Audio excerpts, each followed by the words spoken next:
தமிழ்நாட்டினுடைய அரசியல் வரலாற்றில் நீண்ட நெடிய பாரம்பரியமிக்க சட்டமன்ற வரலாற்றில் ஒரு கரும்புள்ளியாக ஐயா அப்பா அவர்களை நான் பார்க்கிறேன். பெரிய வார்த்தைங்க. நிச்சயமா சொல்றேன். அந்த இருக்கையிலே அமர்ந்திருக்கிற ஒரு கரும்புள்ளியாக அவருடைய காலகட்டத்தை நான் பார்க்கிறேன். அப்ப இந்த யதார்த்தத்தை பற்றி எந்தவித கவலையும் படாமல் போடப்பட்டிருக்கிற பட்ஜெட், இதுக்கு முட்டு கொடுக்கறதுக்கு இந்த அமைச்சர்களும் இந்த இவ்வளவு தரக்குறைவான வாதங்களை நான் டிஆர்பி ராஜா அவர்களை பார்த்து வைக்கிறேன். தெர்மாக்கோல் விடுவதை விட சட்டை கிழிச்சிட்டு ரோட்ல பைத்தியக்காரனை போல் தெரிவது இன்னும் எளிமையானது. பதில் சொல்வாரா டிஆர்பி ராஜா? எனக்கு என்ன பிரச்சனைனா, இதெல்லாம் முதலமைச்சர் அவர் பேப்பராவது படிக்கிறாரா படிக்கலையா? நிச்சயமா இல்ல. நாம தெரியும், எனக்கு படிக்கலன்னு நல்லா தெரியும் எனக்கு. நாம பேசுற வீடியோ பார்க்க வேண்டாம், பேப்பராவது படிக்கிறாரா? நேற்றைக்கு கூட சொல்லுகிறார், யாராலும் குறை சொல்ல முடியாத ஆட்சி, நாங்கள் சட்டம் ஒழுங்கை கையிலே, அந்த கையத்தை கொஞ்சம் விரிச்சு காட்டுங்க ஐயான்னு கேட்கிறோம். இந்த தேதியிலிருந்து இந்த தேதி வரைக்கும் இது நிறுத்தி வைக்கப்படுகிறது என்று போட்டு ஒரு அரசு இந்த தேதியில் நிறுத்தி வச்சதில்லை. அதுக்கப்புறம் வந்த அரசு எந்த தேதி வரைக்கும் நிறுத்தி வைக்கப்பட்டதோ அதிலிருந்து கொடுத்துருக்கணும் இல்லை, கொடுக்க மாட்டோம், தேதி அறிவிக்கிற வரை கொடுக்க மாட்டோம் இவர்கள் போட்ட அரசாணை என்னிடம் இருக்கிறது. பதில் சொல்லுவார் அமைச்சர். நீங்க மொத்த அரசே அறிவிலி அரசு, அப்ப நாங்க பேச தொடங்கினா அது தேவையில்லாத வேலை. ஒழுங்கா பதில் இருந்தா பதில் சொல்லுங்க, இல்லைன்னா அமைதியா இருங்க. வந்தமா அமைச்சரானமா சம்பாரிச்சமா சும்மா இருந்துட்டு போகணுமான்ட்டு போங்க. உங்களை யார் கேட்கிறா? வாயை ஒழுங்கா பதில் சொல்லணும், பதில் தெரிஞ்சா சொல்லணும், இல்லைன்னா அண்ணா திராவிட முன்னேற்ற கழகம் போராட்ட களத்தில் இறங்குகிறது. எங்க சட்டமன்ற உறுப்பினர் கருப்பு சட்டையோடு உள்ள போனாங்க. நான் கேட்கிற டெக்னிக்கல் ஃபால்ட் வந்தா கருப்பு மட்டும் எடுக்காத மாதிரி கேமராக்கு ஏதாவது வந்துருமா? ஏன் அன்றைக்கு கருப்பு சட்டையை நீ காட்டல? கருப்பை பேசி பேசி வளர்ந்தவர்கள் அல்லவா நீங்க?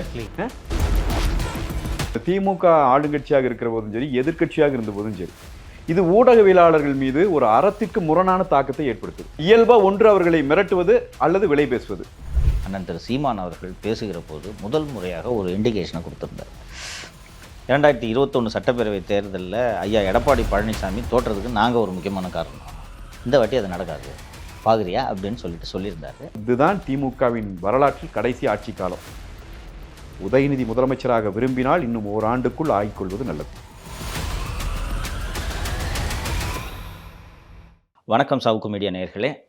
இன்று நம்மோடு அண்ணா திராவிட முன்னேற்ற கழகத்தின் செய்தி தொடர்பாளரும் நமது அம்மா இதழின் ஆசிரியரும் பேராசிரியருமான மதிப்பிற்குரிய திரு கல்யாண சுந்தரம் அவர்கள் இணைந்திருக்கிறார். வணக்கம் திரு கல்யாண். வணக்கம். ரொம்ப சந்தோஷங்க, நீங்கள் வந்ததில் ஒரு கொஞ்சம் நாள் கேப் விட்டு போச்சு, நம்ம மீண்டும் பேசுகிறோம்.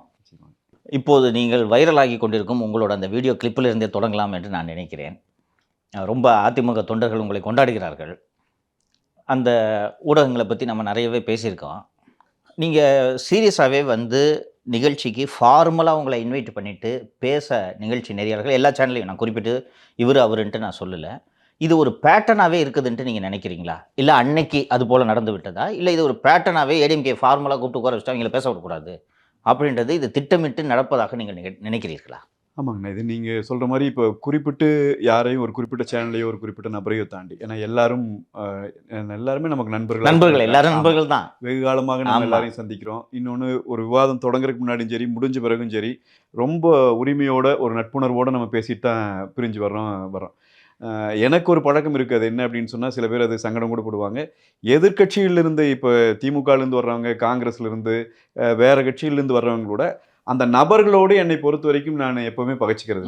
அந்த நிகழ்வு முடிஞ்சோடனே என்னை விட வயது மூத்தவங்களாக இருந்தால் நானே போய் அவங்களுக்கு ஒரு வாழ்த்து சொல்லிட்டு வணக்கம் சொல்லி, என்னை விட இளையவர்களாக இருந்தால் நானே சில சமயம் போய் நல்லா பண்ணாங்கன்னா நல்லா பண்ணுறீங்கன்னே சொல்லிட்டு வருவேன். நல்லா ஒரு வாதத்தை வைக்கிறீங்க அப்படிங்கிறதையும் கூட சொல்லுவேன். இது எனக்கு இருக்கிற ஒரு பழக்கம். ஆனால் இது பொதுவாக நடக்கிற சிக்கல் என்ன அப்படின்னாங்கன்னா, இப்போ இந்த திமுக ஆளுங்கட்சியாக இருக்கிற போதும் சரி, எதிர்கட்சியாக இருந்த போதும் சரி, இது ஊடகவியலாளர்கள் மீது ஒரு அறத்திற்கு முரணான தாக்கத்தை ஏற்படுத்துது. எல்லா கட்சியும் ஒரு தாக்கத்தை ஏற்படுத்தலாம் ஊடகவியலாளர்கள், அது தவறு கிடையாது. ஆனால் இது அறத்திற்கு முரணான தாக்கம் அப்படின்னு என்னென்னா, இயல்பாக ஒன்று அவர்களை மிரட்டுவது அல்லது விலை பேசுவது. இந்த ரெண்டில் ஒவ்வொருத்தருக்கும் ஒரு இதை வச்சுருக்கிறாங்க. அதே மாதிரி தான் இப்போ இருக்கிற சேட்டலைட் டிவியில் இருக்கிற விவாதங்கள் போகுது அப்படிங்கிறது வருத்தத்துக்குரிய விஷயமா இருக்குது எனக்கு. அது காரணம் என்ன அப்படின்னு சொன்னால், தேவையில்லாத தலையீடுகள். முதல்ல இந்த தலைப்பை தேர்ந்தெடுக்கிறதுலையே எங்களுக்கு பெரிய சிக்கல் இருக்குது. நீங்கள் எல்லாம் கவனிச்சிருப்பீங்க கண்டிப்பாக. தமிழ்நாடு 10 கோடி மக்களுக்கான பட்ஜெட் வெளியே வருது. கடைசி தொண்டன் வரை போய் சேர வேண்டிய பட்ஜெட். அவர்களை கொண்டு போய் சேர்ப்பதற்காகத்தான் இவர்களே 900க்கும் மேற்பட்ட திரைகளை தெருவாக அமைக்கிறார்கள். அப்புறம் அடுத்த நாள் வேளாண் பட்ஜெட் வெளிவருது. இந்த வேளாண் பட்ஜெட் வெளிவருகிற அன்னைக்கு நம்முடைய சேட்டலைட் மீடியா எதை விவாதிக்குது? இரவு நேரம் அந்த பட்ஜெட் தான் விவாதிக்கணும். நீங்கள் எடுத்து பாருங்கள், யாராவது ஒருத்தர் விவாதிச்சிருக்காங்களே? நான் ரொம்ப அவங்க மேலே வருத்தத்தோடு இதை பதிவு பண்ணுறேன். எனக்கு இதனால் அவங்க மேலே சங்கடப்பட்டு பயனில்லை. அவங்க செய்கிற அன்னைக்கு முழுக்க அண்ணன் செங்கோட்டையன் அவர்களுக்கும் பொதுச் செயலாளருக்கும் பிரச்சனையா? எல்லா சேனல்லையும் எனக்கு அதான் விவாதம். அதை தான் விவாதிக்கிறார்கள். அதுல நீங்க பாருங்க, அதுல இதை ஒரு ஒரு நகை முரண்னு தான் நம்ம இதை சொல்லணும். அன்னைக்கு சன் டிவி பட்ஜெட் விவாதிக்குது. ஆ குணா அவர்கள் அவங்க சன் நியூஸ் தொலைக்காட்சி பட்ஜெட்டை விவாதிக்குது. ஏனைய சேனல்கள் பொதுமக்கள் பார்க்கிற சேனல்ல அது மக்கள் ரிசீவ் பண்ணிக்கணும்னு நினைக்கிற இடங்கள்ல இது பேசப்படுது. அப்ப இயல்பாகவே ஒருதலை பட்சமாக நீங்க எப்பவுமே ஆளுங்கட்சிக்கு எதிராக சேனல்கள் செயல்பட்டு நம்ம பார்த்திருக்கோம். நீங்க சில சமயங்கள் எதிர்க்கட்சிக்கு ஆதரவாக கூட சேனல்கள் செயல்படும். அது தவறு சொல்ல முடியாது நம்ம. ஏன்னா ஆளுங்கட்சி செய்கிற குற்ற செயல்களை வெளிக்காட்ட வேண்டிய மீடியாவுக்கு அந்த பொறுப்பு இருக்கு. ஆனா இங்க நேர் எதிரா நடக்குது. இது எதிர்க்கட்சிகளை மீண்டும் மீண்டும் குற்றம் கண்டுபிடிப்பதும், எதிர்க்கட்சிக்குள்ள பிரச்சனை இருக்குதான்னு கேட்டே இருக்கிறதும், எதிர்க்கட்சி பலகீனம் ஆயிடுச்சான்னு பேசிட்டு, இதனால் யாருக்கு என்ன பயன்? நீங்க சாதாரணமா அண்ணன் செங்கோட்டையனும் எங்க பொதுச் செயலாளரும் பேசிட்டு உட்கார்ந்த பிறகு 3 நாள் நீங்க விவாதிச்சதுல எத்தனை மணி நேரம் மனித உழைப்பை நீங்க வீணடிச்சிருக்கிறீங்க, எத்தனை பணத்தை வீணடிச்சிருக்கிறீங்க, எத்தனை லட்சம் மக்களினுடைய நேரத்தை வீணடிச்சிருக்கிறீங்க, நீங்க செய்த முயற்சி தோற்று போயிடுச்சு இல்லையா? இப்படி ஒரு அங்கமாக தான் அதை பார்க்குறோங்க. நான் விவாதத்தில் உட்கார்ந்த போதும் எனக்கு உண்மையில கோவப்படணுங்கிறது இல்லை. ஏற்கனவே அப்படி யாரெல்லாம் சொல்றாங்க, நீங்க வேணும்ட்டே எங்களை குற்றம் சாட்டுறீங்க நெறியாளர்கள்னு. அப்படி ஒரு நோக்கம் எனக்கு சத்தியமா இல்லை. நான் ஏன் அவங்களை குற்றம் சாட்டணும்? ஆனால் அந்த மாதிரி நேரங்கள் இப்படி நெருங்கும் போது இப்போ அதில் பார்த்தீங்கன்னா, குறிப்பாக அந்த விவாதத்தில் பார்த்தீங்கன்னா, திமுகலேருந்து வந்திருந்த மரியாதைக்குரிய சட்டமன்ற உறுப்பினர் பரந்தாமன் அவர் என்ன நான் அரசு ஊழியர்களுக்கு நீங்கள் துரோகம் செய்து விட்டீர்கள் அப்படிங்கிற குற்றச்சாட்டை வைக்கிறேன். நான் ஒரு எதிர்க்கட்சியை சேர்ந்தவன். குற்றச்சாட்டு வைப்பது, நீங்கள் செய்கிற தவறை சுட்டி காட்டுறது என் வேலை. ஆளுங்கட்சியின் வேலை என்ன? டிஃபெண்ட் பண்றது, பதில் சொல்லணும். நாங்க பண்ணியிருக்கிறது இது சரி, இது தவறு. நீங்க அதுக்கு பதில் என்ன பண்றீங்க? அந்த கேள்வியை விட்டுட்டு எங்க மேல திருப்பி கேள்வி வைக்கிறீங்க. நீங்க எப்போது இதாச்சு? அப்ப என்னன்னா, நான் இப்ப அந்த இவர் கேட்ட கேள்விக்கு நான் பதில் சொல்ல போனேன்னா, இன்னைக்கு மக்களுக்கு நான் கொண்டு போய் சேர்க்க விரும்பின செய்தியை சொல்ல முடியாது. அப்ப அதனால நான் அந்த கேள்வியை விட்டுட்டு, நான் என் கேள்விக்கு நீ பதில் சொல்லுங்க, இதுல என்ன தவறு இருக்குதுன்னு சுட்டி காட்டுறேன். அதுதான் விவாதம். அதுதான் விவாதத்தோட நோக்கமும் அதுதான். ஆமா. இப்ப நீங்க கேட்கும்போது என்ன கேட்டீங்கன்னா, நான் எலாபரேட்டா நம்ம பேசலாம். நமக்கு ஒரு டைம் கன்ஸ்ட்ரெயின்ட்ங்கிறது நமக்கு பிரச்சனை. ஆனா விவாதத்துக்குள்ள எனக்கு உட்பட்டு இருக்கிற நேரத்துல நான் இந்த செய்தியை மக்களுக்கு கொண்டு போய் சேர்க்கணும்னு விரும்புறேன். அப்புறம் அப்படி இருக்கும்போது தொடர்ச்சியாக 2 பக்கம் இருந்து வருது. அவர் நிறைய பொய்யா சொல்றாரு. அண்ணன் பரந்தாமண்ணன் பொய்யா சொல்றாரு. இதுல நீங்க தான் லேப்டாப் நிறுத்திட்டீங்கிறாரு. சரண்டர் லீவ் நீங்க தான் கட் பண்ணீங்கிற. எனக்கு பதில் இல்லாமல் இல்லை. ஆனால் உங்களுக்கு பதில் சொல்றது என் வேலை இல்லைங்க. நான் கேள்வி கேட்க வந்திருக்கிறாங்க ஒரு எதிர்க்கட்சிக்காரனா. அப்போ நான் அதை சொல்லும்போது இந்த இது வந்துச்சு, ஒரு கிளாஷ் ஆச்சு. அது இயல்பாகவே கொஞ்சம் வருத்தத்தின் அடிப்படையில் ரொம்ப நாளாக இருக்கிற வருத்தம் ஒரு மாதிரி வெளிப்பட்டுருச்சுங்க. நான் அப்படி தான் அது வந்தது. இயல்பாக தான் இருந்தது. நான் ஒன்றும் நீங்கள் வேண்டுமென்று கேள்வி கேட்கிறீர்கள் என்று நானும் பார்க்கவில்லை. என்னென்னா அவங்க நெறியாளர்களுக்கு இருக்கக்கூடிய நெருக்கடியை என்னால் புரிந்து கொள்ள முடிகிறது. இன்னொன்று, அந்த நிகழ்ச்சியில் நீங்களே குறிப்பிட்டது போல திரு பரந்தாமன் அவர்கள் பொய்யுரைக்கிறார் என்பது நெறியாளருக்கும் நன்றாக தெரியும். அவர் மேலும் அம்பலப்பட்டு விட போகிறாருன்றதை அதை தடுக்கிறதுக்காக தான் அவர் அதிகமாக குறுக்கிட்டார் அப்படின்றத நான் புரிஞ்சுக்கிறேன். திரு கல்யாண், இப்போது 2 நாட்களாக இந்த சட்டப்பேரவை விவாதத்தை நீங்கள் பார்த்து கொண்டிருப்பீர்கள். முன்னாள் அமைச்சர் திரு செல்லூர் ராஜு அவர்கள் மக்கள் சார்ந்த பிரச்சனைகளை மற்றும் அரசு ஊழியர்கள் சார்பாக 2-3 விவகாரங்களை எழுப்பினார். முதல் முக்கியமான கேள்வியாக, நீங்கள் இன்னும் ஓராண்டு தான் ஆட்சியில் இருக்கப் போகிறீர்கள், ராமேஸ்வரத்தில் விமான நிலையம் எப்படி கொண்டு வருவீர்கள் என்ற ஒரு கேள்வி எழுப்புகிறார். அது ரொம்ப முக்கியமான கேள்வியாக பார்க்குறேன். என்னென்னா, கிட்டத்தட்ட அவர் சொல்கிறது, புழுகுறீங்க நீங்கள், அதுதான் அதுக்கு மீனிங்கு. உங்கள்கிட்ட துட்டு இல்லை, ஏர்போர்ட் எப்படி கொண்டு வருவீ என்பது தான் அவரது கேள்வி. 2வது கேள்வி, நீங்கள் அடுத்த ஆண்டு, அடுத்த நிதியாண்டில் ஒப்புவிப்பு சரண்டர் சேலரி தருவேன்றதை நீங்கள் இந்த பட்ஜெட்டில் எதற்காக அறிவித்திருக்கிறீர்கள்? அரசு ஊழியர்களை நீங்கள் ஏமாற்றி விட்டீர்கள். இந்த 2 கேள்வி. இதுக்கு அமைச்சர் பெருமக்கள் சொன்ன பதிலை சொல்லிடுறேன். நீங்கள் அண்ணன் பரந்தாமன் சொன்னீங்க, நீங்கள் எனக்கு இது கோபம் ஏற்பட்டது. எனக்கு திரு டிஆர்பி ராஜாவோட பதில் எனக்கு உள்ளபடியே கோபம் ஏற்பட்டது. டிஆர்பி ராஜா இது தெர்மோக்குள் விடுவது போல எளிதான காரியம் அல்ல அப்படின்றாரு. அது எனக்கு தெரியும். எந்த அதிகாரி இந்த வேலை பார்த்தது தெர்மோக்குள்ன்றது எனக்கு தெரியும். ஒரு பெரிய மனுஷன் செல்லூர் ராஜு. அந்த அதிகாரி இன்றைக்கி வரைக்கும் அவங்க பேரை சொல்லலை. நேற்று அதிகாரிங்க பண்ணிட்டாங்க அப்படின்றதோடு நிறுத்திக்கிட்டார் அவர். அது இன்று விவாதம் அல்ல. நீங்கள் பட்ஜெட்டில் ஒரு அறிவிப்பு வெளியிட்றீங்க, ராமேஸ்வரத்தில் ஏர்போர்ட்டு எப்படிப்பா பண்ணுவீங்க சொல்லுங்கப்பா, ஒரு வரியில் சொல்லிட்டு போயிட்டீங்கிறது தான் ஒரு கேள்வி. சார், நாங்கள் அதை கொண்டு வருவோம் sir, DPR detail project report இப்போ நாங்கள் ரெடி பண்ணியிருக்கோம், இடத்த பார்த்து வச்சுருக்கிறோம், நிதி இன்னைக்கு உடனே நாங்கள் பண்ணலனாலும் ஆரம்ப கட்ட வேலைகளை நாங்கள் ஆரம்பிச்சிருவோம், அடுத்து வரக்கூடிய அரசுகள் அதை அடுத்த கட்டத்துக்கு கொண்டு போகுன்றது தான் பதிலாக இருக்க முடியும் இல்லைங்களா? தெர்மோக்குள் போல் ஈஸியானது ஆணவமான பதில், ஒரு முன்னாள் அமைச்சரை இழிவுபடுத்தும் பதிலாக நான் பார்க்கிறேன். அதே போல் திரு தங்கம் தென்னரசு மரியாதைக்குரியவர், அவர்கிட்ட இந்த பதிலை நான் எதிர்பார்க்கல. சார், சரண்டர் நீங்கள் அடுத்த வருஷம் கொடுக்குறேன்னு சொன்னீங்க, நீங்கள் தான் நிப்பாட்டினீங்கன்றாரு. அண்ணா திராவிட முன்னேற்ற கழக அரசு தான் இதை நிறுத்தியது, நானும் மறுக்கவில்லை. 2 வருட காலம் கொரோனா காலத்தில் சுத்தமாக வருவாய் இல்லை, செலவு ஏறிக்கொண்டே போகிறது. அந்த நேரத்தில் எங்கெங்கே குறைக்கலான்னு பார்த்துட்டு, பாஸ் கொஞ்சம் இருங்க, கொடுத்துருவோம் நாங்கள், டெம்பரவரியாக பொறுத்துக்குங்கன்னு சொல்லும்போது அரசு ஊழியர்கள் மீது எதிர்ப்பு வரவில்லை. உங்களுக்கு நினைவு இருக்கும். சீரானவொன்னே, நிலைமை நார்மல் ஆனவொன்னே நீங்கள் கொடுத்துருக்கீங்களா 21ல்? இதுக்கு கேட்கும்போது நீங்கள் தாங்க நிப்பாட்டினதுன்னு சொல்கிறாங்க. அதே போல் இந்த மடிக்கணினி, இதையும் நீங்கள் தான் நிறுத்தினீர்கள் என்றார்கள். இந்த விவாதம் முன்னாள் அமைச்சர்களோட கேள்விக்கு பதிலை சொல்லாமல் திசை திருப்பி அவர்களை ஏளனம் செய்யும் வகையில் பேசுவது, இது எப்படி பார்க்குறீங்க? இல்லை இதுதாங்கண்ணா, நீங்கள் ஒரு முழுமையான தோற்றமே இது கொடுத்துட்டீங்க. உண்மையை இப்போ அண்ணன் முன்னாள் அமைச்சர் செல்லூர் ராஜ் அவர்களினுடைய கேள்வி, இன்னைக்கு இந்த அரசு உண்மைக்கு மாறான தகவல்களை எந்தவித கூச்சநாச்சமும் இல்லாமல் வெளிப்படுத்துகிறது என்பதை அவர் அம்பலப்படுத்தினார். நீங்கள் டிஆர்பி ராஜா அவர்களை பற்றி சொல்லுகிறீர்கள். எனக்கு பெரிய ஆச்சரியமா இல்லை. அவருடைய தரத்துக்கு அந்த மாதிரி தான் பதில் சொல்ல முடியும். இந்த தரத்தோடும் தகுதியோடும் இருக்கிறவங்க தான் இந்த அமைச்சரவையில் உட்காந்துருக்காங்க. இந்த திமுகவினுடைய இளைஞர்கள் தமிழ்நாட்டினுடைய அநாகரிக அரசியலை முன்னெடுக்கிறவர்களாகத்தான் இருக்கிறார்கள் என்பதற்கு ஒரு பானை சோற்றிற்கு ஒரு சோறு பதம் என்பதை போல இந்த டிஆர்பி ராஜா போன்றவர்கள், அங்க நாடாளுமன்ற உறுப்பினர் அப்துல்லா போன்றவர்கள், அவர்கள் போட்டிருக்கிற பதிவெல்லாம் எடுத்து பார்த்தால் 18 வயதாகி ஓட்டு போட வருகிற இளைஞன் ஒருவன் அதையெல்லாம் எடுத்து பார்த்து தமிழ்நாட்டின் அரசியலை கற்றுக்கொண்டான் என்றால், அது இந்த காலத்தில் நாமும் வாழுகிறோமே என்பது நாம தான் கவலைப்பட்டுக்கணும். அப்படியான ஆட்கள் இவங்க. நான் கேட்பது என்னன்னா, அண்ணன் கேட்ட கேள்வியில என்ன பிழை இருக்கு? நீ போன ஆண்டு ஒசூர்ல விமான நிலையம், இந்த ஆண்டு இப்போ விமான நிலையம்ங்கிற, நீ இந்த சரண்டர் விடுப்பை கொடுக்கறது குறித்து நீங்க அழகா சொன்னீங்க. சரண்டர் விடுப்பை நீ அரசு ஊழியர்களுக்கு கொடுக்கணும்னு சொன்னா, இந்த ஆண்டு 25 ஏப்ரல் மாதம் நீங்கள் வாங்கிக் கொள்ளலாம், முன்தேதியிட்டு இந்த வருடம் சரண்டர் பண்ணுங்க, வாங்கிக்கலான்னு தானே கொடுக்கணும்.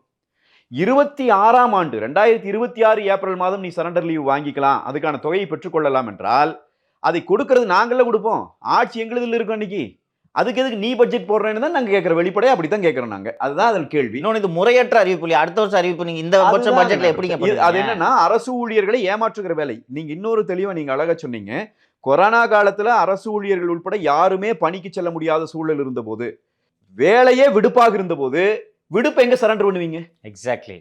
இப்போ நீங்க அந்த நேரத்தில் நீங்க, நான் அரசாணை வைத்திருக்கிறேன், நீங்கள் விரும்பினா நான் கொடுக்குறேன், உங்ககிட்ட இருக்கும் கண்டிப்பா. அரசாணை என்ன போட்டுச்சு?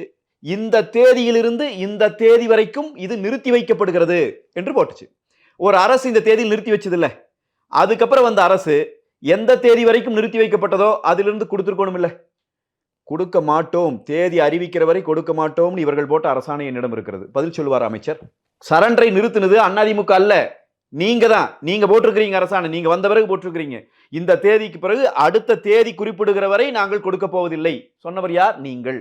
அப்ப நிறுத்தினது நீங்க. லேப்டாப் கொடுக்கலன்னு குழந்தைங்க பள்ளிக்கூடத்துக்கு வர முடியாத காலகட்டம், லேப்டாப் நிறுவனங்கள் உலகத்தில் எந்த நிறுவனமும் இயங்காது, உலகமே ஷட் டவுன் ஆயிருந்த ஒரு காலகட்டம். அந்த காலகட்டத்தில் அந்த திட்டத்தை கைவிடவில்லை. அதிமுக கைவிட்டதுன்னா அறிவிக்கணும்ல, திட்டத்தை கைவிட்டோன்னு அறிவிக்கும். கைவிடல, கொட்டேஷனே கொடுக்க முடியாது. நீங்க கொடுத்து டெண்டர் கொடுத்து வாங்கறதுக்கான சூழல் இல்லாத நேரம். அடுத்த ஆண்டு வந்து நீங்க என்ன பண்ணிருக்கணும்? கொரோனா முடிஞ்சோன்னு திட்டத்தை தொடர்ந்து இருக்கணும்ல. நீங்க இப்பதான் கண்டுபிடிக்கிறாரா ராஜாமு அண்ணன் தங்கம் தென்னரசு அவர்கள் இப்பதான் கண்டுபிடிக்கிறாங்களா? ஏன் அன்பில் மகேஷ் அவர்கள் சட்டமன்றத்தில் சொன்னாரு இந்த லேப்டாப் பதில டேப் கொடுப்போன்னு? அன்னைக்கு தெரியலையா? அதிமுக தான் நிறுத்திடுச்சு, நம்ம நிறுத்திடலாம், நம்மளும் கொடுக்க வேண்டாம் அன்னைக்கு தெரியல உங்களுக்கு? என்றால் நீங்கள் தொடர்ச்சியாக பொய் பேசுகிறீர்கள். உங்களுடைய வாயை திறந்தால் பொய் பேசுகிறீர்கள், தைரியமாக பொய். நான் இன்னொரு கேள்வி கேட்டேங்கன்னா, அதுக்கு இவங்க டிஎன்பிஎஸ்சி அறிவிச்சிருச்சு, இந்த ஆண்டு நடைபெறுகிற மொத்த நீங்க தான் ரைஸ் பண்ணீங்க. ஆமா, 7 தேர்வுகள் அறிவிச்சிருக்காங்க. மேக்சிமம் எடுத்தாலே 7000 பேர் தான் எடுக்க முடியும். நீங்க 40000 பேருக்கு வேலை கொடுப்போம்ங்கிறீங்க. எப்படி வேலை கொடுப்பீங்கன்னு நான் கேட்கிறேன். இது எவ்வளவு பச்சை பொய்? இது இந்த சொல்லை நான் பயன்படுத்தக்கூடாதுன்னு பார்க்கிறேன். இது உண்மைக்கு மாறானது, உண்மைக்கு மாறானது இல்ல பொய் தான். இது சொல்லிதான் ஆகணும். நீங்க பட்ஜெட்ல எப்படி கமிட் பண்றீங்க? நீங்க என்ன பண்ணவே முடியாதுன்னு தெரிஞ்சு அப்புறம் அப்படி ஒரு கமிட்மெண்ட்டை கொடுக்கறது, கொடுத்து போய் சொல்லிட்டு இங்க இந்த பொருளாதார மேதைகள், சோ கால்டு பொருளாதார மேதைகள் எல்லாம் களத்தில் இறங்கிட்டு, அப்பா எல்லா தரப்புக்குமான பட்ஜெட், எல்லாரையும் மகிழ்விக்கிற. ஏப்பா, இதை விட ஒரு நல்ல கதாசிரியர் அழகா எல்லாரையும் மகிழ்விப்பார். நான் என் வாயால் நான் மீண்டும் மீண்டும் சொல்லுகிறேன், இது ஒரு உட்டோபியன் பட்ஜெட். இது வெறும் கற்பனைகளாலும் கனவுகளாலும் நிரப்பப்பட்டு அப்படியே அழகோவியம் போல தூங்கி எந்திரிச்சின்னா சோறு இல்லை, திங்கிற சோறு இல்லைங்கிற நிலைமை இருக்கு. அப்ப இந்த யதார்த்தத்தை பற்றி எந்தவித கவலையும் படாமல் போடப்பட்டிருக்கிற பட்ஜெட், இதுக்கு முட்டு கொடுக்கறதுக்கு இந்த அமைச்சர்களும் இந்த இவ்வளவு தரக்குறைவான வாதங்களை. நான் டிஆர்பி ராஜா அவர்களை பார்த்து வைக்கிறேன், தெர்மாக்கோல் விடுவதை விட சட்டை கிழிச்சிட்டு ரோட்ல பைத்தியக்காரனை போல் தெரிவது இன்னும் எளிமையானது. பதில் சொல்லுவாரா டிஆர்பி ராஜா? இறங்கி பேசணும்னு நினைச்சோம்னா என்னென்ன பேசலாம்? வாயடக்கம் தேவைங்கிறதான் சொல்ல விரும்புகிறோம். எங்கள் தலைவர்கள் இந்த கட்சி 31 ஆண்டு காலம் தமிழ்நாட்டை ஆண்ட கட்சியினுடைய தலைவர்கள், விளையாட்டு இல்ல. நீ இத்தனை பேட்டு இத்தனை மீடியாவை விலைக்கு வாங்கி இவ்வளவு அராஜகம் பண்ண பிறகும் அங்க வித் ஃப்ளையிங் கலர்ஸ் வென்று வந்தவர் அண்ணன் செல்லூர் ராஜ் அவர்கள். உன்னால ஒண்ணும் பண்ண முடியலங்க. தொகுதி மக்களிடம் அவர் நிக்கிற அவருடைய பலம் என்னங்கிறது மக்களுக்கு தெரியும். வாயை ஒழுங்கா பதில் சொல்லணும். பதில் தெரிஞ்சா சொல்லணும். இல்லைன்னா அமைதியாக இருப்பது எல்லாருக்கும் நல்லது. அப்புறம் நாங்க அதை உங்கள் செய்திகளை எல்லாம் உங்கள் அரசே அறிவிலித்தனமாக நடக்கிற அரசுங்க. நீங்க என்னமோ போய் பேசிட்டு இருக்கிறீங்க, தெருமாக்கு ஒழுங்குறீங்க. நீங்க மொத்த அரசே அறிவிலி அரசு. அப்ப நாங்க பேச தொடங்கினா அது தேவையில்லாத வேலை. ஒழுங்கா பதில் இருந்தா பதில் சொல்லுங்க, இல்லைன்னா அமைதியா இருங்க. வந்தமா, அமைச்சரானமா, சம்பாரிச்சமா, சும்மா இருந்துட்டு போனோமான்ட்டு போங்க. உங்களை யார் கேட்குறா? கல்யாண் தொடர்ந்து எல்லோருக்கும் ஒரு உறுத்தி கொண்டிருக்கக்கூடிய ஒரு விஷயம், திராவிட முன்னேற்ற கழகம் தங்களது தேர்தல் வாக்குறுதியில் 2 விஷயங்களை சொன்னார்கள். 1, சட்டப்பேரவை வேலை நாட்களை நாங்கள் அதிகரிப்போம், பேரவை நடக்கும் நாட்களை அதிகரிப்போம். 2, சட்டப்பேரவை நிகழ்வுகளை நேரலை செய்வோம். இதில் நேரலைக்கு பதிலாக டேப்புடு ரெக்கார்டிங்ஸை கொடுத்தாங்கன்னா கூட பரவாயில்ல. அண்ணா திராவிட முன்னேற்ற கழக ஆட்சியிலையும் ரெக்கார்டிங்ஸ் தான் கொடுக்கப்பட்டது, நேரலை செய்யப்படவில்லை. ஆனால் அந்த ரெக்கார்டிங்ஸை பயஸ்டாக கொடுக்குற வேலையை அவங்க செய்யலை. எனக்கு தெரிஞ்சு ஈவனாக இருக்கும். ஆளுங்கட்சி பேசுறதும் இருக்கும், எதிர்கட்சி பேசுறதும் இருக்கும். இது வரும்.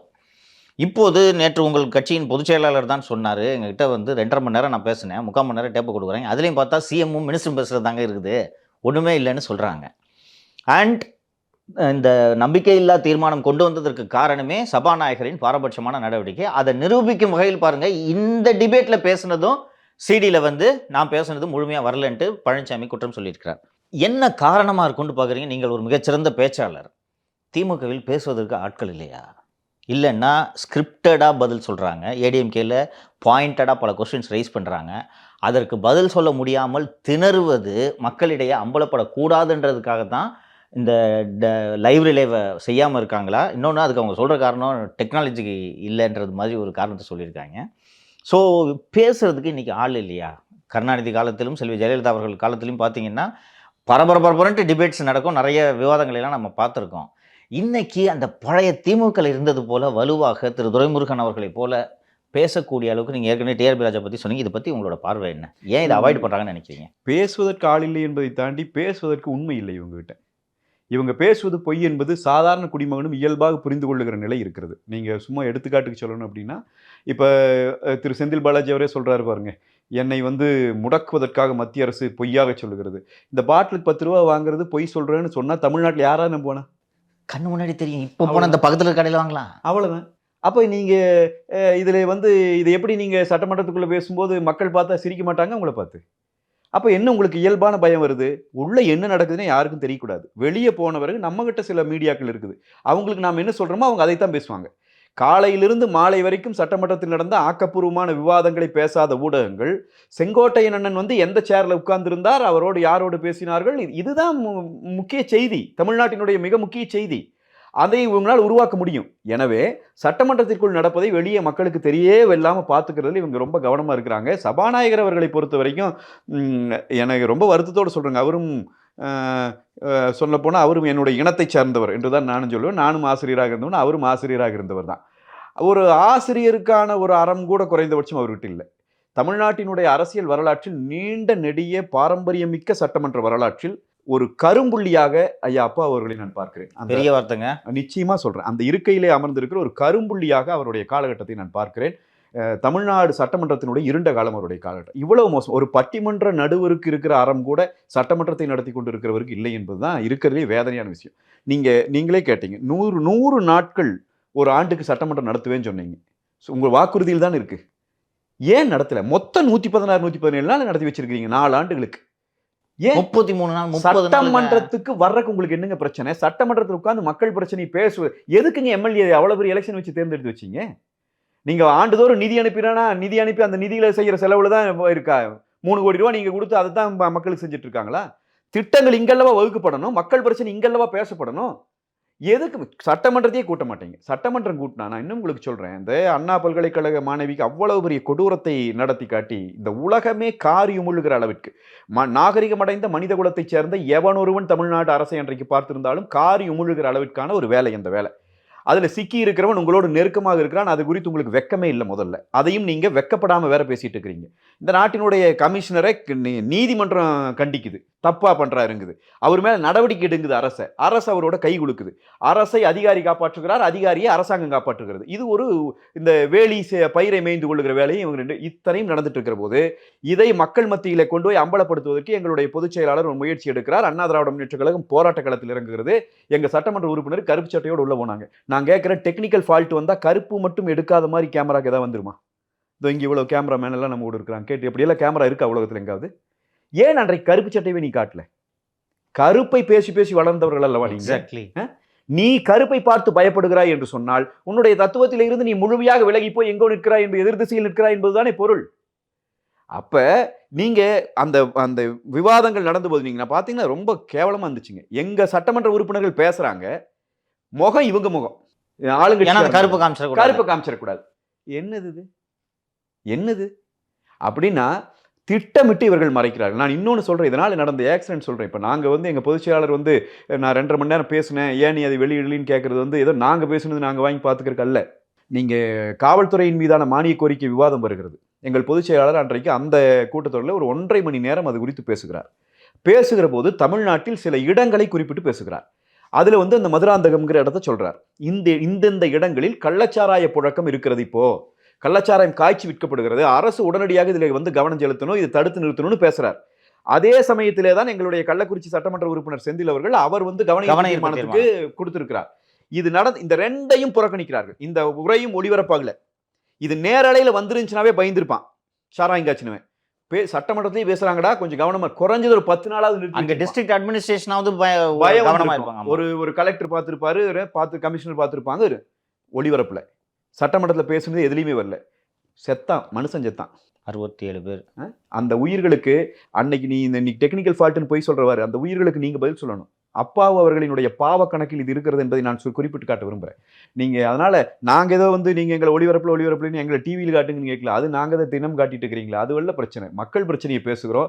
இங்கே இருக்கிற அதிகாரி செய்கிற தவறுகளை நாங்கள் சுட்டிக்காட்டி பேசுகிற போது அந்த செய்திகள் மக்களுக்கு போய் சேரணும். அதை தடுக்கிறீங்கன்னு சொன்னால் உங்களிடம் உண்மை இல்லை, சத்தியம் இல்லை, அறம் இல்லை, உங்களிடம் நேர்மையான அரசியல் இல்லை. அதனால் ஆளுங்கட்சி பயந்து நடுங்குதுங்க. எதையும் எவனும் பேசிடக்கூடாது. பேசுனா வாய் அடைக்கணும். உள்ள இருக்கிற பேசுனா நேரலையை கட் பண்ணணும், வெளியே இருக்கிறவன் பேசுனான்னா அவனை உள்ள கொண்டு போயிடணும். அவ்வளோதான் வித்தியாசம். அவ்வளோதான் இவங்களுடைய ஆளு. கல்யாண், சமீபத்தில் இந்த அமலாக்கத்துறை டாஸ்மாக் அலுவலகம், தலைமை அலுவலகத்தில் நடத்திய சோதனைகளை நீங்கள் பார்த்திருப்பீர்கள். கடந்த ஆட்சி காலத்தில் செல்வி ஜெயலலிதா இறந்த உடனடியாக தமிழகத்தின் தலைமைச் செயலாளர் திரு ராம்மோகன் ராவ் அவர்களின் அறையிலேயே வருமான வரித்துறை சோதனைகள் நடத்தினார். அப்போது திரு ராம்மோகன் ராவ் அவர்களின் படத்தை பதிவிட்டு எக்ஸ் தளத்தில் முதல்வர் திரு ஸ்டாலின் அவர்கள், அப்போது எதிர்க்கட்சித் தலைவர், அவமானமாக இருக்கிறது, எனக்கு அவமானமாக இருக்கிறது தலைமைச் செயலாளர் அலுவலகத்தில் என்று சொல்கிறாரு. டாஸ்மாக் அலுவலகத்தில் 4 நாளாக ஒரு ஹெட் குவார்ட்டர்ஸில் ஸ்டேட் கவர்மெண்ட்டோட ஒரு அலுவலகத்தில் 4 நாளாக இடி மத்திய பாதுகாப்பு படையோட சோதனை நடக்கிறது. உங்கள் பொதுச் செயலாளர் இது 1000 கோடின்ட்டு இடி விசாரணை நடத்திட்டு இருக்காங்க. 1000 கோடிலாம் கிடையாதுங்க, 44,000 கோடி இருக்குங்க இது என்று சொல்லியிருக்கிறார். இந்த ஸ்கேமை எப்படி பார்க்குறீங்க? எதை வச்சு ஒரு 40,000 கோடின்ட்டு உங்கள் பொதுச் செயலாளர் சொல்கிறார்? ஆனால் உண்மையில் இப்போ எடுக்கப்பட்டிருக்கிறது ஒரு சில குற்றச்சாட்டுகளை மட்டும்தான் இடியினுடைய அறிக்கை வெளிப்படையாக சொல்லுது.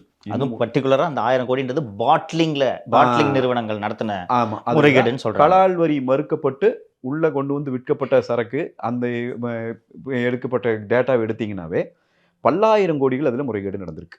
நீங்கள் அரசுக்கு வரியே கொடுக்காம நேரடியாக இவங்களே சாராய கொள்முதல் செஞ்சுக்கிற ஆட்களாக அரசில் இருக்கிறவங்களே செயல்பட்டு இருக்கிறாங்க. இது ஒரு மிகப்பெரிய குற்றச்சாட்டு. இது டெல்லியை உலுக்கியது. இந்த மாதிரி அங்கெல்லாம் நீங்கள் சொல்லப்பட்ட குற்றச்சாட்டுகளின் தன்மை வேறு. இது உண்மையிலேயே ஊழல் குற்றச்சாட்டு. இது தமிழ்நாட்டினுடைய வரலாற்றிலேயே மிகப்பெரிய ஊழலாக பதிவாவதற்கு வாய்ப்பு இருக்கிற ஒரு குற்றச்சாட்டு. இதை நீங்கள் நிரூபிக்கிற போது தமிழ்நாட்டு அரசியல் வரலாற்றில் இப்படி ஒரு ஊழலே நடந்ததில்லை. செந்தில் பாலாஜி தான் நம்பர் 1. அது கைடட் பை ஸ்டாலின் என்று சொல்லி நிற்பதற்கான வாய்ப்பு இருக்கிற ஒரு பெரிய ஊழல் இது. இதில் நான் எப்படி உங்களுக்கு குறிப்பிட்டு சொல்கிறேன்னா, இடி எடுத்திருக்கிற டேட்டாவை தாண்டி நிறைய டேட்டா நம்ம கண்ணு முன்னாடி இருக்குது.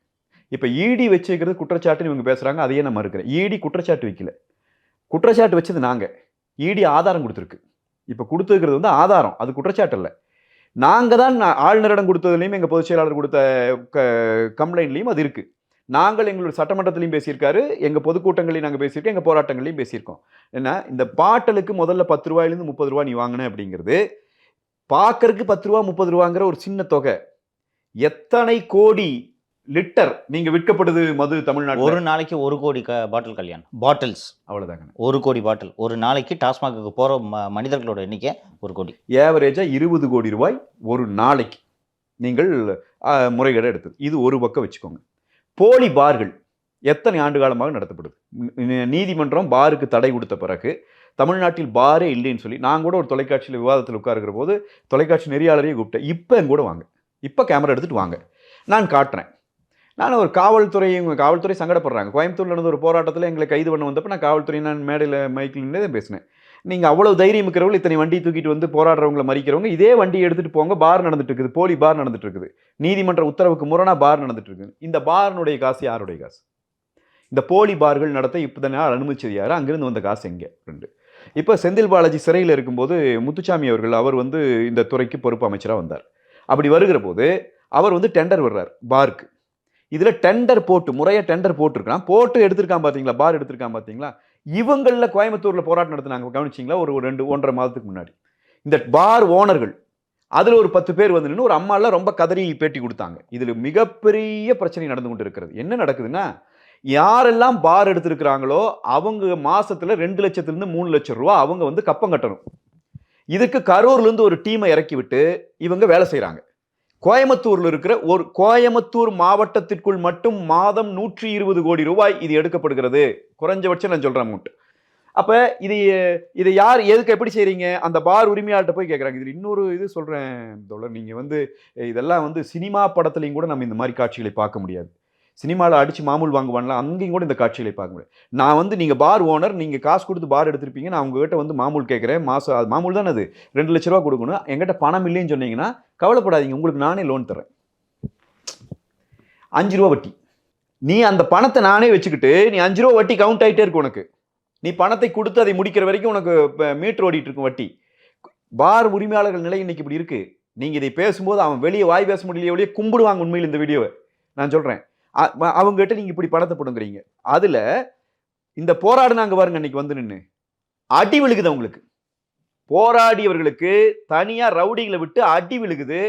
டெண்டர் நான் எடுத்து வச்சிருக்கேன்னு வைங்க, ஒரு பேச்சுக்கு சொல்றேன், நாம போய் எடுக்கல, அதை நினைச்சிட்டு போறான். நான் இப்ப டெண்டர் எடுத்து வச்சிருக்கேன் அப்படின்னா என்னுடைய கடைக்குள்ள அடுத்த நாள் காலையில வேற ஒருத்தர் வந்து கடை திறக்கிறான். உங்களால ஒண்ணும் பண்ண முடியாது. ஒண்ணும் பண்ண முடியாது. அவன் தான் பார் நடத்துறான். நீ தான் உன்னால 2 லட்சம் கொடுக்க முடியல, எப்படி எடுக்குன்னு எனக்கு தெரியும். இந்த ஊழல் எல்லாம் வெளியே வந்துச்சுன்னா எங்க பொதுச் செயலாளர் சுட்டிக்காட்டியதை விட அதிக தொகை இதில் ஊழல் நடந்திருக்கிறது இந்த துறைக்குள்ளே என்பது வெட்ட வெளிச்சமாகும். நீங்க நார்மலா சாராயம் வித்ததுலயே தோழர், இப்ப நீங்க வந்து 30,000 கோடியில் அதிமுக அரசு இருந்தபோது இந்த ரெவென்யூ இன்னைக்கு 66,000 கோடி தொட்டிருக்குங்கிறாங்க. 2 மடங்குக்கும் அதிகமாக சாராயம் விட்டு இருக்கிறது இந்த அரசாங்கம், ஸ்டாலின் அரசாங்கம். எங்களுக்கு ரெவென்யூ இல்லைங்கிறாங்க. டாஸ்மாக்லயே டபுள் மடங்கு எடுத்திருக்கிறீங்க. அப்படி அதுக்கு மேல இத்தனை ஆயிரம் கோடிகளை அதில் இருந்து நீங்கள் ஊழல் பண்ணி எடுத்திருக்கிறீர்கள். நான் ஒரு பக்கம் இதை ஊழல் இப்படி பார்க்கிறேன், இன்னொரு பக்கம் இதனால் உடல் நலிவு ஏற்பட்டு இதனால் குடும்பத்தை இழந்து இதனால் தன்னுடைய வாழ்வை இழந்து போன இந்த மக்கள், அந்த மக்களினுடைய அவர்களால் உருவாகிற உற்பத்தி திறன், உழைப்பு திறன் இருக்கு இல்லையா, எத்தனை நாசம் அடிச்சுட்டு இருக்கிறீங்க. இது போக கஞ்சா, இது போக போதைப் பொருள், என்ன இல்லை. அரசு இந்த பொதுமக்கள்கிட்ட இந்த மதுவை விற்று இதனால வர லாபத்தில் அரசாங்கத்தையே நடத்திக்கிறீங்க. இதில் பலர் வந்து இந்த மதுவுக்கு அடிமையானதை பார்க்குறோம். நீங்கள் காலையில் 12 மணிக்கெலாம் போனீங்கன்னா ஒரு 10 பேர் ரெகுலராக அங்கே நின்றுருப்பான். ஒரு சார் ஒரு 5 ரூபா கொடுங்க, 10 ரூபா கொடுங்கன்னு எல்லா இடங்கள்லையும் இருக்குது. இந்த மறுவாழ்வுக்காக ஒரு கொஞ்சோண்டு தொகையாவது இந்த அரசு செலவு பண்ணல. நானும் ஒவ்வொரு பட்ஜெட்லையும் பார்க்குறேன். ஒவ்வொரு அரசு மருத்துவமனையிலும் ஒரு டிவிஷன், அவங்கள தனித்தனியாக கூட ஸ்டார்ட் பண்ண சொல்ல, ஒரு டிவிஷன் மது ஆலோசனையோ இந்த மறுவாழ்வுக்குன்ட்டு ஏதாவது கொஞ்சம் இந்த குற்ற உணர்ச்சியோடையாவது கொஞ்சம் செலவு பண்ணல. ஏன் உங்க துளியும் கவனம் செலுத்துறதுல நினைக்கிறீங்க? ஏன்னா ஆல்கஹால் அடிக்ஷன் ரேட் அதிகமாகிட்டே போகுது. சேல் இன்க்ரீஸ் ஆகுது, அடிக்ட்ஸ் அதிகமாகிட்டாங்கன்னு தானே அர்த்தம். இல்லைங்க, இதில் இன்னொரு செய்தியும் கூட இருக்குது. அது பண்ணணுங்கிறதுல ஒரு அதிமுக காரனாக பேசுகிறேன்னு நினைக்கக்கூடாது. நான் இயல்பில் நான் பார்த்த விஷயத்தை சொல்கிறேன். அம்மா அவர்களினுடைய 2016 ஆட்சி அமைந்த பிறகு அவங்க வந்து உண்மையிலேயே இந்த மது விலக்கு வந்து அமுல்படுத்தணும்னு அவங்க நினைச்சாங்க. புரட்சி தமிழர் அண்ணன் எடப்பாடியார் ஆட்சியிலும் அவர் அதை விரும்பினாங்க. அதனால்தான் கடைகளின் எண்ணிக்கையை குறைக்க தொடங்கினாங்க. நீங்கள் 2017-18 பட்ஜெட் பார்த்தீங்கன்னா டாஸ்மாக்லே வந்த வருமானம் குறைஞ்சிருக்கும் ஒரு ஆண்டு. அடுத்த ஆண்டு அந்த வருமானம் அதிகரிச்சிருக்கும். அதிகரித்த ஆண்டில் அந்த மதுபான பொருட்களினுடைய விலை ஏறி இருக்கும். ஓகே. விலை ஏறி அதில் வந்து அதிகரிச்சிருக்கும். இவங்கள மாதிரி இப்போ மலிவு விலை வீரன் சூரன் எல்லாம் விட்டு அதிகரிக்கல. அப்போ வந்து ஒரு எப்படியாவது ஒரு வகையில் இதை குறைச்சிட்டு வரணும் அப்படிங்கிறதுல அந்த அரசாங்கம் வந்து ஒரு கவனம் எடுத்துச்சு. அதில் கொரோனா வந்து பெரிய தடை ஒன்று ஏற்படுத்துச்சு. அந்த சமயத்தில் நம்ம மூடி வச்சோம். பிறகு கொரோனா காலத்திலும் இந்த அரசுக்கு ரெவென்யூ அதுக்குள்ளே தான் இருக்குதுங்கிற போது அதை நம்ம திறக்க வேண்டிய சூழல் வந்துச்சு. அது கூட சிபிஎம் ஆளுகிற கேரளாவுக்கு பிறகு தான் நாம திறந்தோம். அவங்களுக்குமே அந்த நெருக்கடி இருந்தது. எல்லா அரசுக்கும் இந்த நெருக்கடி உண்டு இருந்தது. எனவே ஒரு ஆளுங்கட்சியாக இருந்தவர்கள்ங்கிற முறையில் அதனுடைய தன்மை நமக்கு தெரியும். ஆனால் திமுகவில் நான் மீண்டும் கேட்பது, நீங்கள் எதிர்க்கட்சியாக இருக்கிற போது மரியாதைக்குரிய கனிமொழி அவர்கள் தெளிவாக சொன்னார், தமிழ்நாட்டில் தான் விதவைகளின் எண்ணிக்கை அதிகமாகி இருக்கிறது என்று சொன்னார். அதற்கு காரணம் டாஸ்மாக் தான். நாங்கள் ஆட்சிக்கு வந்துட்டோம்னா டாஸ்மாக்கை மூடிடுவோம்னு சொன்னதோடு அவங்க நிற்கல. எங்க கட்சியை சார்ந்தவர்கள் நடத்துகிற மது உற்பத்தி செய்கிற ஆலைகளை எல்லாம் நாங்கள் மூடுவோம். நாங்கள் நினைவு இருக்கா உங்களுக்கு? நீங்க இதுக்கு உத்தரவாதம் ஸ்டாலின் அவர்களே பேசினார். இந்த நமக்கு நாமேவா ஏதோ ஒரு திட்டம் போட்டு ஊர் ஊரா போய் மக்களை நமக்கு நாமே அதுல சொன்னார், நான் அடுத்த ஆண்டு இந்நேரம் டாஸ்மாக் இங்க இருக்காது, மது இருக்காது, பூரண மது ஒழிப்பு என்றே பேசினார். நாம இப்போ கூட பூரண மது ஒழிப்புன்னு கோரிக்கை வைக்கல. நீங்க இருக்கிறதுல ஒரு 10 விழுக்காடாக குறைச்சிருங்க, 90 விழுக்காடு இல்லாம பண்ணிருங்க போதும். ஒரு 10 விழுக்காடு இருந்துட்டு போட்டோம், அது ஒண்ணு நம்ம மறுக்கல. நீங்க பூரண மது விலக்கு என்றே அவர் உத்தரவாதம் கொடுத்தார். ஆனால் இவர்கள் ஆட்சிக்கு வந்த பிறகு 2 மடங்குக்கும் மேலாக நீங்க ரெவென்யூ ஈட்டிட்டு இருக்குது டாஸ்மாக். நான் தான் சொன்னேன், இப்போ 66,000 கோடி, நான் சொல்ல, அவர் தான் சொல்றார், பட்ஜெட்ல மினிஸ்டரே சொல்றார், 66,000 கோடி தொடுறாங்க. 66,000 கோடிக்கு நீங்க ஒரு நாட்டில் மதுவிக்க தொடங்கிட்ட பிறகும் கூட உங்களுக்கு அந்த குற்ற உணர்ச்சி வரலைங்கிறதா நமக்கு இருக்கிற வருத்தம். அப்ப உண்மையில ஒரு முயற்சி எடுக்குது அண்ணா திராவிட முன்னேற்றக் கழக அரசு. நீங்கள் அதையே குறை சொல்றீங்க. எப்பவுமே உங்களுக்கு அது பழக்கம் உண்டு சொல்றாரு. இங்க இது வந்து நினைச்சு இவங்களோட திருட்டுத்தனங்களை வந்து விதவிதமா செய்வாங்க. நான் இவங்களை பத்தி வியந்து வியந்து பார்ப்பேன். அரசியல்ல இவங்களுக்கு எப்படித்தான் இப்படி ஒரு ஞானம் இருக்குன்னு. நான் இது நம்ம பேசிட்டு இருக்கிற விஷயத்துக்கு வெளிப்பட்ட விஷயம் தான் இருந்தாலும் கூட நான் அதை சொல்றேன், மக்களுக்கு நினைவுபடுத்துறதுக்காக சொல்றேன். ஈழத்துல இனப்படுகொலை நடக்குது. இனப்படுகொலை நடக்கும்போது தேர்தல் பிரச்சாரம் பண்றாங்க அம்மா. அவங்க சொல்றாங்க, நாங்க ஆட்சிக்கு வந்தா உடனடியாக அந்த மக்களுக்கு உதவ தயாராகிறோம், நாங்க பண்ணுவோங்கிற சொல்றாங்க. ஆட்சிக்கு வர்றாங்க. வந்த முதல் கூட்டத்தொடரிலேயே அந்த மிக முக்கியமான 3 தீர்மானங்களை தமிழ்நாடு அரசு போடுது. இந்தியா அன்னைக்கு உழுக்குது. நீங்கள் காங்கிரஸ் அரசாங்கம் நட்டுங்கி போயிடுச்சு. ஒரு மாநில அரசு இப்படி ஒரு தீர்மானத்தை போட்டோன்னு, பொது வாக்கெடுப்பு நடத்தி இந்தியா குரல் கொடுக்கணும்னுலாம் தீர்மானம் போட்டாங்க. ரொம்ப தீவிரமாக பண்ணாங்க. அந்த நேரத்தில் ஐபிஎல் மேட்ச் நடக்குது. அப்போ அம்மா என்ன சொல்கிறாங்கன்னா, இலங்கையை சேர்ந்த வீரர்கள் இங்கே விளையாடக்கூடாது, தமிழ்நாட்டில் வந்து விளையாடக்கூடாது. அவன் மத்திய அரசு விளையாடலாம் ஆச்சா போச்சான்னு அவனுக்கு ஏதாவது பாதிப்பு ஏற்பட நான் ஒரு பிள்ளைன்ட்டாங்க. அவ்வளோதான். நீங்கள் அம்மாவோட ஆளுமை உங்களுக்கு தெரியும். அந்த வார்த்தைக்கு பிறகு வந்து விளையாட எவனுக்கும் இங்கே துணிவு வரவில்லை. அன்னைக்கு திமுக என்ன அறிக்கை விடுதுன்னா, அன்னைக்கு கருணாநிதி அவர்கள் இருக்கிறார், திமுக என்ன சொல்லுதுன்னா, விளையாடக்கூடாதுன்னு மட்டும் சொன்னால் பத்தாது, இன்னும் கடுமையான நடவடிக்கை எடுக்கணும். என்ன நடவடிக்கை இது என்று கேட்கிறாரு. சரி பரவாயில்ல, இனத்தின் மீது அக்கறை இருக்கிறது போல என்று நினைத்தால், அதே காலத்தில் அதே ஐபிஎல்ல ஆந்திராவுக்கு ஒரு அணி விளையாடுது. இப்போ இருக்கிற அணி வேறு, ஹைதராபாத் இப்போ விளையாடுது. அப்போ பேர் லக்ஷ்மண் அவர்களெல்லாம் இருந்த காலகட்டம். ஆந்திராவுக்கு ஒரு அணி விளையாடுது. அந்த அணியினுடைய பேர் சன்ரைசர்ஸ். ஆமாம், ஹைதராபாத் சன்ரைசர்ஸ். சன் டிவியோட அதனுடைய யாரை எங்கடா அங்கே போய் சன்ரைஸ் ஆகிறது என்று பார்த்தால் அதனுடைய ஓனர் மரியாதைக்குரிய கலாநிதி மாறன், கருணாநிதியினுடைய குடும்பத்தை சார்ந்தவர்கள். அந்த அணியினுடைய அணித்தலைவர் யார் தெரியுமா? சங்காக்கரா. எப்படிங்க இவங்க இதை எப்பவும் செய்வாங்க? நீங்க இப்ப டாஸ்மாக்ல நம்மளை சொல்லிட்டு இப்ப இவங்க இந்த வேலை பண்ணிட்டு இருக்கிற போல நடவடிக்கை எடுப்பது நாம். இந்த நடவடிக்கை போதாதும்பாங்க, வந்தா எதிர் திசையில வேகமா பயணிப்பாங்க. இதுதான் இப்ப பண்றாங்க. காலகாலமாக இதான் பண்றாங்க. இவங்களை பொறுத்த வரைக்கும் பொய் சொல்லுவதும், அந்த பொய்யை நிரூபிப்பதற்காக அதை மீண்டும் மீண்டும் பாடுபட்டு அதை எப்படியாவது நிறுவுவதற்கு முயல்வதும் இவர்களுடைய பிறவி குணம், ரத்தத்திலே ஊறி இருக்கிற பிறவி குணம். மாறவே மாறாது. திமுக இந்த குடும்பம் திமுகவின் தலைமையில் இருக்கிறவரை இது மாறாது. திரு கல்யாண், இன்றைக்கி நாம் பேசி கொண்டிருக்கக்கூடிய இந்த தருணத்தில் நேற்றைய செய்தித்தாள்கள் வந்துச்சு. இன்றைக்கும் ஒரு தமிழகத்தை அதிர வைக்கக்கூடிய வகையில் ஒரு கொலை நடந்திருக்கிறது. நான் வந்து அந்த நெல்லையில் அந்த திரு ஜாகிர் ஹுசைனோட கொலையை குறிப்பிட விரும்புகிறேன். இது ஒரு சமூகமாக, இந்த சமூகத்தின் ஒரு உறுப்பினர் என்ற முறையில் என்னை உலுக்கி போடுகிறது. ஒரு மனுஷன் வந்து என்னை கொன்றுவாங்கன்னு வீடியோ போடுறாரு.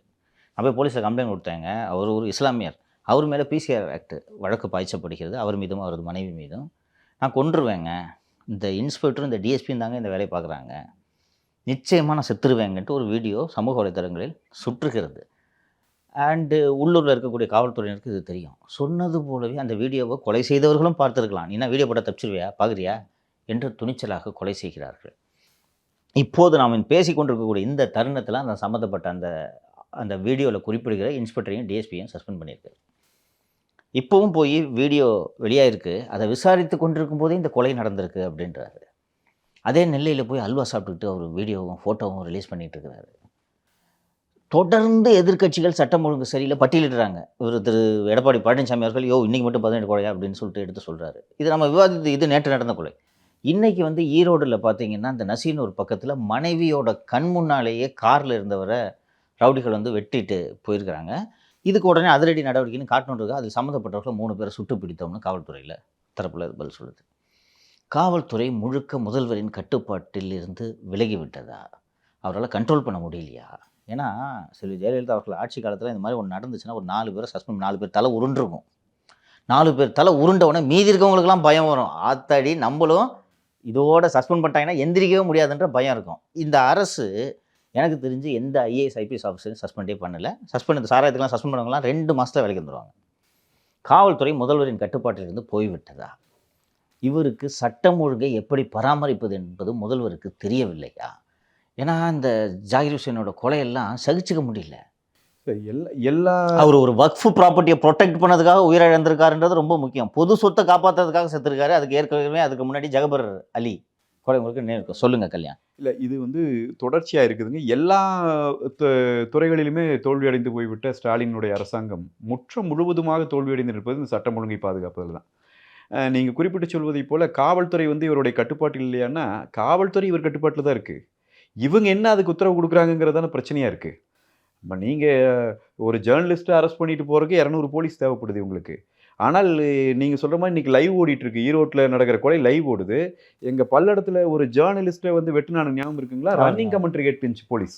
சார் வந்துட்டான் சார், என் உயிர் போச்சு சார், என் வாழ்க்கை முடிஞ்சிச்சு சார்னு அவர் சொல்கிறாரு. அந்த ஜேர்னலிஸ்ட் சின்ன பையன் சொல்கிறாரு, அவன் கும்பலாக இறங்கி வெட்டுறான். போலீஸ் ரன்னிங் கமெண்ட்ரி வந்துட்டானா, என்ன வண்டியில் வந்துருக்கிறான், என்ன காரில் இந்த லட்சணத்தில். இப்போ பிரச்சனை என்னங்கன்னா போலீஸினுடைய தோல்வி என்பதற்கு முன்னாலேயே இந்த நாட்டினுடைய உளவுத்துறை முழுவதுமாக தோற்று போய்விட்டது. உளவுத்துறை உண்மையிலேயே ஏன் இந்த தமிழ்நாட்டில் இருக்கா இல்லையாங்கிற பெரிய கேள்வி அந்த வீடியோ வந்தோன்னா உளவுத்துறை நடவடிக்கை எடுத்திருக்கணும்ல. உளவுத்துறை அதை கொண்டு சேர்த்திருக்கணும்ல. இன்னைக்கு உளவுத்துறை ஒருவேளை உளவுத்துறை கொடுத்து இது நடக்கலையா, இல்லை உளவுத்துறையே வேலை செய்யறது இல்லையா? இதை நாம் இன்னைக்கு சொல்லலை, தொடக்கத்திலிருந்து சொல்கிறோம். இவங்க ஆட்சி அமைஞ்ச முதல் நாள்ல இருந்து சொல்கிறோம். போரூரில் வச்சு ஒரு பொண்ணை கூட்டு பாலியல் வன்முறை செஞ்சாங்க, ஞாபகம் இருக்குங்களா உங்களுக்கு? அது 2 நாள் செய்தியாச்சு, அவ்வளோதான், அது போயிடுச்சு. அது ஒரு மிகப்பெரிய கொடூரமான இரவு 10 மணிக்கு இதுக்கு ஓட்டுநரோடு வந்த ஒரு பொண்ணை கூட்டு பாலியல் வன்முறை பண்ணானுங்க. இவங்க ஆட்சி காலம்தான். நீங்கள் அது முடிஞ்ச பிறகு போதைப்பொருள் பார்ட்டி நடத்தி ஒரு பையன் செத்தான் இங்கே விஆர் மாலுங்களா பிவிஆர். ஒரே வாரத்தை திருப்பி லைசன்ஸ் ஓப்பன் பண்ணாங்க பாரு, ஞாபகம் இருக்காது, நான் ஸ்டோரி பண்ணேன். அதில் பிரச்சனையே என்னன்னா ஒரு போதைப்பொருள் சிந்தட்டிக் ட்ரக், அது வெறும் கஞ்சாவை ஏதோ அதெல்லாம் இல்லை, சிந்தட்டிக் ட்ரக் பயன்படுத்துகிற ஒரு பார்ட்டி தலைநகரில் ஒரு ஹோட்டலில் நடக்குதுன்னு கூட உளவுத்துறை. அண்ணா நகரில் இன்னொன்று, அந்த பாரில் கல்யாண் 2 பார் இருக்காங்க. ஒரு பாருக்கு தான் லிக்கர் லைசன்ஸ் இருக்குது. அந்த லிக்கர் லைசன்ஸ் இருக்கிற பாரில் லிக்கர் வாங்கி இன்னொருத்த பார் நடத்திட்டு இருக்காங்க. அந்த லைசன்ஸ் இல்லாத பாரில் தான் செத்தான் அந்த பையன். செத்தது அவன் பயன்படுத்தின சிந்தட்டிக் என்றால். நீங்கள் இந்த நடிகர் ஒருத்தர் பாலிவுட் நடிகர், அவருடைய மகனோ மகளோ ஷாருக் கானுடைய மகனோ மகளோ போதைப் பொருள் பார்ட்டியில் கலந்துட்டான். எவ்வளவு பெரிய செய்தி, எவ்வளவு பெரிய பிரச்சனையாச்சு. அப்ப போதைப் பொருள் பார்ட்டி, அதுக்கு நிகரான போதைப் பொருள் பார்ட்டி சென்னையில் நடக்குது, நம்ம பக்கத்துல இங்க நடந்திருக்கு. உளவுத்துறை என்ன செஞ்சுட்டு இருந்துச்சு? தஞ்சாவூர்ல ஊர் கூடி தேர் இழுத்துட்டு வந்தாங்க. தேர் இழுக்கும் போது மின்சாரம் பாஞ்சு 13 பேர் அந்த இடத்துல மறைஞ்சு போயிட்டாங்க. தேர் இழுக்கிற போது மின்சாரத்தை துண்டிக்க வேண்டும் என்பது அடிப்படை விதி. ஏன் செய்யலின்னு கேட்டோம். அடுத்த நாள் அமைச்சர் இங்கே உட்காந்துட்டு பதில் சொல்றாரு, சென்னையில் உட்காந்துட்டு அவங்க திருவிழா நடத்துறது தெரியாது. திருவிழா ரகசியமாக நடத்துவான், அது பேரே திருவிழா. அப்ப உளவுத்துறை என்ன செஞ்சிருக்கு? இன்னொன்று கூடுதலாக உங்கள் கட்சிக்கான ஒருத்தன் இங்கே சென்னையில் ஈசிஆரில் வச்சு மெத்து பேக் பண்ணுற ஃபேக்ட்ரியை நடத்திட்டு இருந்திருக்கான் 1.5 வருஷமா. திருச்சிலையும் இங்கேயும் நீங்கள் ஏதாவது டெல்லி போலீஸ் பிடிக்குது, உங்களுக்கு தெரியல. உலகம் முழுக்க இருந்து போலீஸ் கண்டுபிடிச்சிட்டு வந்த பிறகுதான் இவங்க ஆளுகளே மாட்டுவாங்க. அப்போ இங்கே இருக்கிற உளவுத்துறை என்ன செய்யுதுங்கிற கேள்வி வருது. இந்த பொண்ணு அண்ணா பல்கலைக்கழகத்திற்குள்ள அந்த மாணவி அவ்வளோ பெரிய கொடூரத்திற்கு உட்படுத்தப்பட்ட அந்த நிகழ்வில் அவன் எவ்வளவு நெருக்கமாக உங்களோடலாம் இருக்கிறான். நீங்கள் போய் அமைச்சர் போய் உட்காந்து அவனோட விருந்து நுட்டுக்கிறீங்க அவன் வீட்டில். உங்கள் உளவுத்துறை என்ன செய்யுது? இந்த சம்பவத்தில் கைதான பிறகு அவன் மேலே இருக்க 20 திருட்டு வழக்கில் கைது பண்ணுறாங்க, நகர ரெக்கவரி பண்ணியிருக்காங்க. நீங்கள் அப்போ 20 திருட்டு வழக்கு, அவ்வளோ பெரிய திருடன் சரியாத்த உதயநிதி கூட நின்றுப்பானோ? நம்ம தான் தப்பாக புரிஞ்சுக்கிறோம், தெரியல. எனவே உங்கள் உதயநிதி கூட நிற்கிறான், உங்கள் அமைச்சர்களோட நிற்கிறான். நீங்க உளவுத்துறை என்ன ஒண்ணு செஞ்சதில்ல. இன்னொருத்தன் வர்றான். நான் பாகிஸ்தான்ல போய் பாகிஸ்தானை வீழ்த்தி அணியினுடைய கேப்டனாக இருந்து கோப்பை வாங்கிட்டேன்னு அப்பாவுக்கு ஒரு கோப்பை காட்டுறான், மகனுக்கு ஒரு கோப்பை காட்டுறான். உளவுத்துறை சிரிக்காதா சார் இந்தியா உங்கள? ரொம்ப சீரியஸ் இஷ்யூ கல்யாண். சிஎம்மோட செக்யூரிட்டி சம்பந்தப்பட்ட இஷ்யூ எப்படிங்க வெரிஃபை பண்ணாம கிட்ட விட்டீங்க? இதுதான் உளவுத்துறையின் லட்சணம். இந்த தலைவர்கள் பக்கத்தில் இருக்கிற உளவுத்துறையே இந்த லட்சணத்தில் இருந்ததுன்னா உங்களையும் என்னையும் சாதாரண குடிமகனையும் பாதுகாப்பதற்கு இந்த உளவுத்துறை என்ன வேலை செய்யும்? அதனுடைய வெளிப்பாடு தான் இன்னைக்கு மறைஞ்சிருக்கிற அந்த காவல்துறை அதிகாரி ஐயாவும் இங்கே ஜபஹர் அலியினுடைய கொலையும். எங்கள் பகுதி செயலாளர் கொண்டாங்களே சேலத்தில் சண்முகம், அவருக்கு தெரிஞ்ச தப்பு என்ன?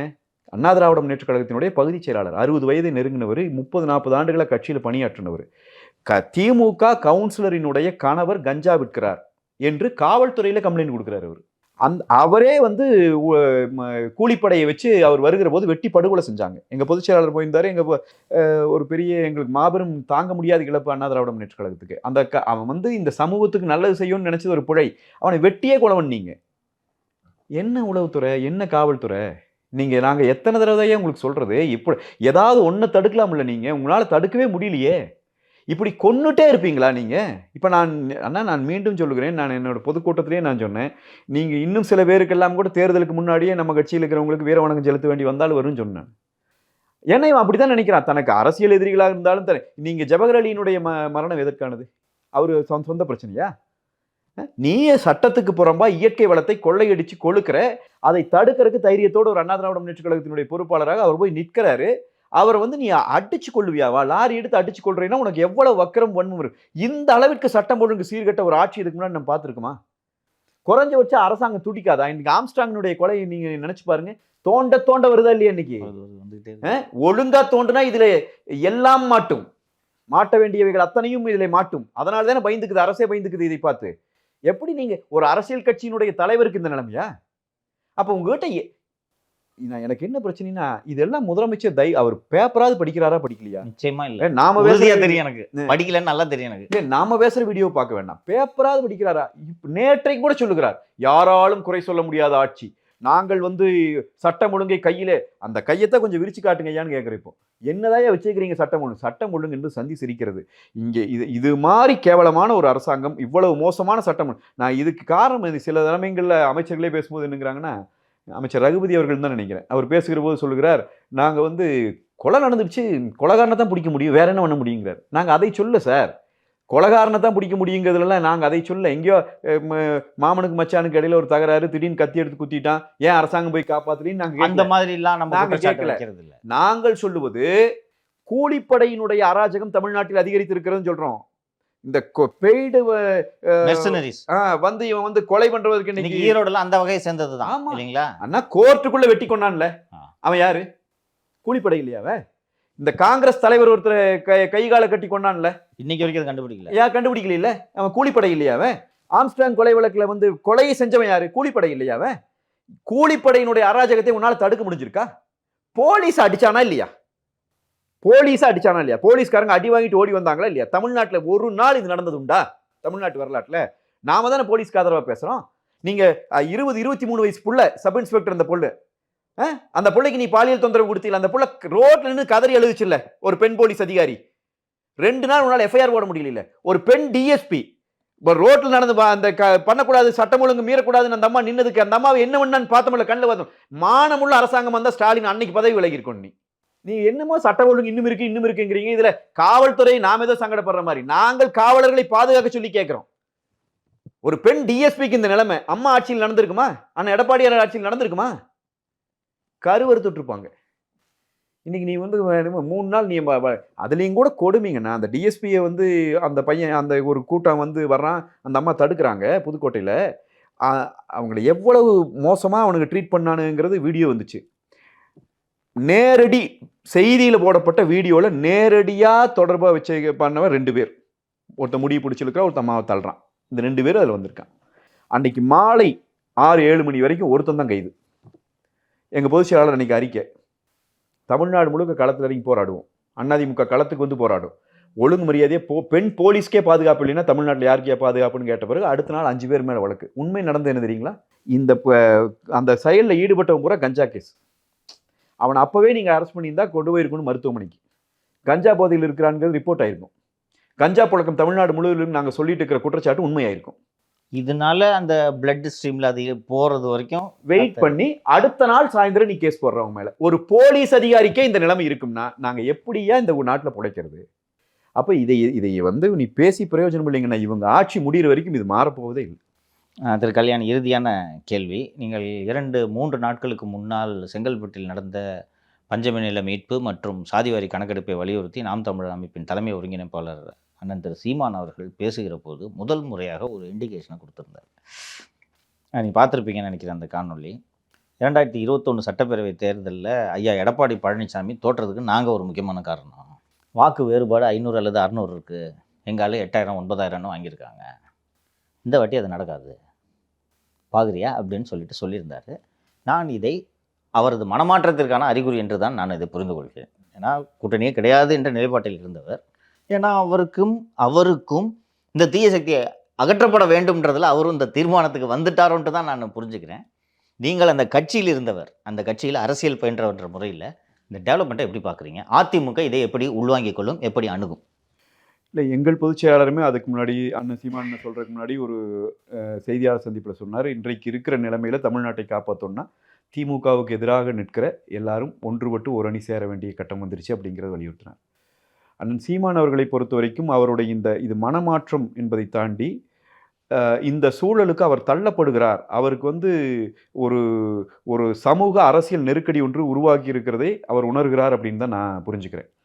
அதாவது கம்யூனிஸ்டுகளும் காங்கிரஸும் நேர் எதிராக சண்டை போட்ட காலம் ஒன்று இருந்தது. நீங்கள் அது நேர்மையான சண்டை. நான் சொல்கிறது நேர்மையான கம்யூனிஸ்ட் தலைவர்கள் இருந்த காலம். நீங்கள் தமிழ்நாட்டில் பாலதண்டாயுதம் கல்யாண காமராஜர் காலம் இருந்த காலம். அன்றைக்கு நேர் எதிராக காங்கிரஸும் கம்யூனிஸ்டுகளும் சண்டை போட்டு கொண்டிருந்த ஒரு காலம் இருந்தது. அப்படியான காலம் இருந்தபோது கூட இந்த சீன போர் என்று வருகிற போது கம்யூனிஸ்டுகளிலே ஒரு பகுதி அவர்கள் காங்கிரஸோடு நிற்க வேண்டும் என்கிற ஒரு முயற்சி எடுக்கிறார்கள். இன்னும் சொல்ல போனால் அப்போதுதான் கட்சி உடைகிறது என்று நினைவு. 64 சிபிஎம் அதுதான் காரணமா இன்னைக்கு வரைக்கும் சொல்லிட்டு இருக்கிறாங்கன்னு வைங்களேன். இப்போ யாருக்குமே காரணம் தெரியாது. அதனால 64 நான் படிச்சிருக்கேன், அதை விட்டுருவோம். அவங்க வரும்போது அப்போ ஒரு நிலை வருது. அதுவும் காலம் கடந்த பிறகு ஒரு கட்டம் பாரதிய ஜனதா போல ஒரு நேர் எதிரான சித்தாந்த கொண்ட ஒரு கட்சியினுடைய பெரு வளர்ச்சிக்கு பிறகு இவங்க ஒரு காலச்சூழலை புரிஞ்சுக்கிறாங்க. இவங்களுக்கு ஒரு நெருக்கடிங்கிறது புரிஞ்சுக்கிறாங்க. இதிலிருந்து நாம மீளணும் அப்படின்னு சொன்னா அவங்களுடைய பார்வையில் நான் சொல்றேன், அவங்களுக்கு நேர் எதிர்கொள்கை கொண்ட ஒரு கட்சி, அதிலிருந்து மீளணும்னா நாம் கூட்டணி சேர்வதிலே தவறில்லை என்கிற முடிவுக்கு அந்த தலைவர்கள் சேர்ந்தார்கள். காலம் காலமாக எதிர்த்து கொண்டிருந்த காங்கிரஸோடு கூட்டணி சேர்வதில் தவறில்லை. நேர் எதிரான சித்தாந்தம் கொண்டவர்கள், பண்ணையார்களிற்கும் இன்னும் சொல்ல போனால் சுரண்டும் வர்க்கத்திற்கும் உழைக்கும் வர்க்கத்திற்கும் இடையிலான நேரான விஷயமா தான் காங்கிரஸ் கம்யூனிஸ்டும் இருந்துச்சு. பெருமுதலாளிகளின் கட்சி தான் இன்னைக்கும் சொல்லுவாங்க. அது ஒரு பேராய கட்சி, அப்படித்தான் நின்ற கட்சி. அதனோடு கூட்டணி சேர்வது கூட பிழையில்லை என்பதைத்தான் வரலாறு நமக்கு சொல்லிக் கொடுக்கிறது.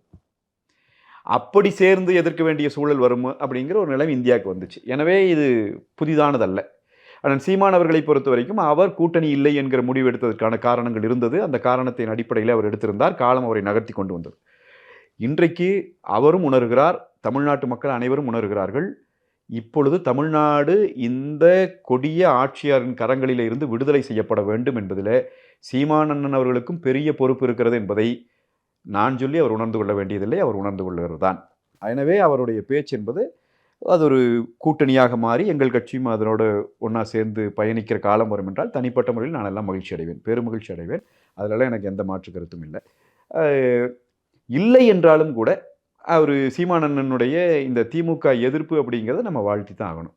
அதில் இல்லை. இன்னொன்று எவ்வளோ ஹாரஸ் பண்ணாங்க கல்யாண், பர்சனலாக அட்டாக் பண்ணி பாருங்க. அரசியலில் நேராக சண்டை போடணுங்க, புரியுதுங்களா? எனக்கு இந்த மாதிரி வீட்டில் பெண்கள்கிட்ட போய் காவல்துறை வச்சு இது பண்ணதெல்லாம் அருவருப்பான சண்டை. இது இல்லை, அதுக்கே ஒரு காலம் வருங்கண்ணா.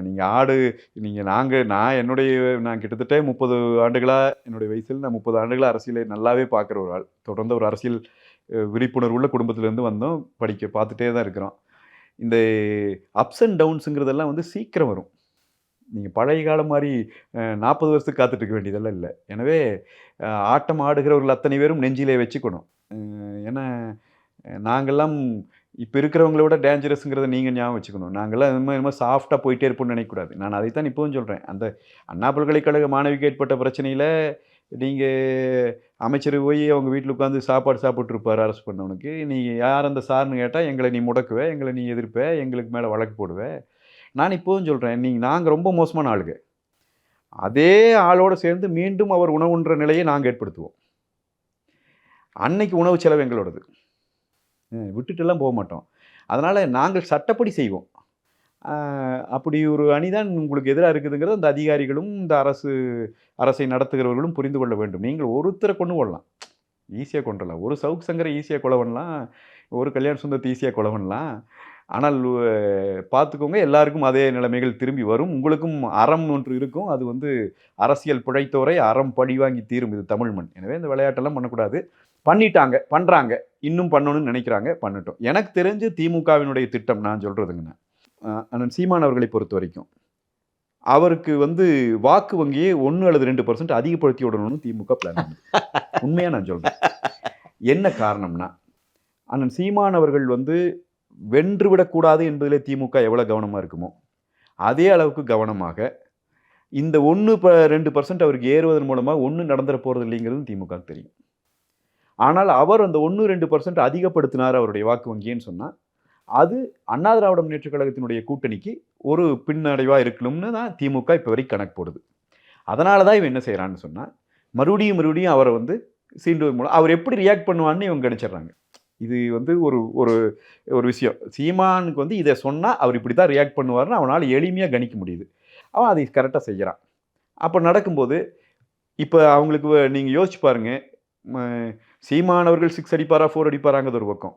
ஆனால் அவருக்கு வீசப்பட்டிருக்கிற பால் யாருக்கு தான் 2 விழுக்காடு வாக்கு சீமானவர்களுக்கு குறைந்தாலும் திமுகவுக்கு வெற்றி, 2 விழுக்காடு வாக்கு அதிகரித்தாலும் திமுகவுக்கு வெற்றி. ரெண்டுமே அவங்களுக்கு இப்போ நல்ல விஷயம்தான். அப்போ அவங்க கணிப்பை உடைக்கணும்னா ஒரே வழிதான் இருக்குது. இந்த வாக்குகள் அத்தனையும் ஒன்றாக சேர வேண்டும். ஒன்றாக சேர்ந்தால் இது ஒரு அன்பீட்டபிள் கம்பைனாக இருக்கும். சேர்ந்துட்டா அப்புறம் நான் தான் மீண்டும் சொல்லிகிட்டே இருக்கிறேனுங்களே. நான் எங்களுடைய பொதுக்கூட்டங்களில் பேசுகிற போது நான் சொல்லுகிறேன், நாங்கள் வந்து இதிகாசங்களில் படித்திருக்கிறோம். திரௌபதி வந்து நின்ற காட்சியை நாங்கள் படித்திருக்கிறோம். எங்களுடைய இலக்கியத்தில் கண்ணகி வந்து நின்ற காட்சியை நாங்கள் படித்திருக்கிறோம். அதிலெல்லாம் பெண்ணுடைய உடல் அது சார்ந்த செய்திகளை எல்லாம் தவிர்த்துட்டு அந்த பெண்கள் அங்கே நின்று அந்த நாயகிகள், அந்த வரலாற்றை அந்த இதிகாசத்தினுடைய நாயகிகள் வந்து அறத்தின் வடிவானவர்கள். அதை அப்படித்தான் முதல்ல புரிஞ்சுக்கணும். அந்த அறத்தின் வடிவான நாயகிகள் எல்லாத்துக்கும் ஒரே சூழல் தான் வந்துச்சு.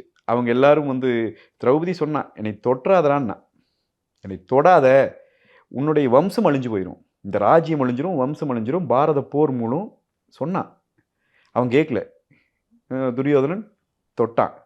கிருஷ்ண பரமாத்மாவே வந்தார், பிறகு போர் மூண்டது, பிறகு அவன் கருவறுக்கப்பட்டார்கள் என்பதைத்தான் இதிகாசம் சொல்லிச்சு. கண்ணையும் அப்படித்தான், தப்பே செஞ்சிட்ட, இனி உனக்கு மன்னிப்பு கிடையாது.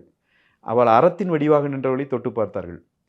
இதே மாதிரி தான் அண்ணா திராவிட முன்னேற்றக் கழகம் வந்து முதல் முறை புரட்சித் தலைவருக்கு பிறகு ஆட்சி அமைக்கிற போதும் அதற்கு முன்னாள் காலகட்டங்களிலும் புரட்சித் தலைவர் அம்மா அவர்கள் சட்டமன்றத்தில் நின்னாங்க. இன்றைக்கும் அதுதான் பாராளுமன்றம் வரைக்கும் பேசப்படுது. நான் அறத்தின் வடிவாக நிற்கிறேன். எந்த அறத்தின் வடிவம் தெரியுமா?